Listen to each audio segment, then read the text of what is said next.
Hello everyone, সবাই কেমন আছেন? আজকে চিংড়ি মাছের আরও একটি রেসিপি দেখাবো। চলুন কোনো কথা না, আগে রেসিপি দেখে আসি।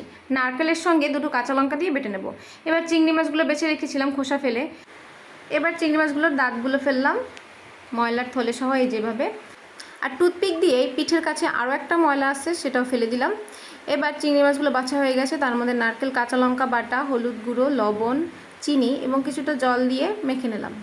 এবার কিছুটা সর্ষের তেল দিয়ে আবার একটু নেড়েচেড়ে মেখে এবার দুটো কাঁচা লঙ্কা দিয়েছি। এবার দুটো প্লাস্টিক নিয়ে নিলাম, ফাটানোর জন্য নয় কিন্তু। এই যে চিংড়ি মাছটা মেখে রেখেছি নারকেল টারকেল সব কিছু দিয়ে, এবার মাখাটা প্লাস্টিকের মধ্যে ঢুকিয়ে ভাতের মধ্যে সিদ্ধ করতে দিয়ে দেবো।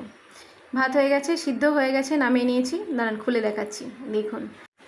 এবার এটা গরম থাকতে থাকতেই উপর থেকে হালকা একটু কাঁচা সর্ষের তেল ছড়িয়ে দিলাম। ব্যাস তৈরি হয়ে গেল চিংড়ি মাছ ভাপা। চিংড়ি মাছের যত খাবারই আছে, মালাইকারি বলুন, ভুনা বলুন, কিন্তু এই চিংড়ি ভাপাটা আমার কাছে লিস্টের একদম 1 নম্বরে।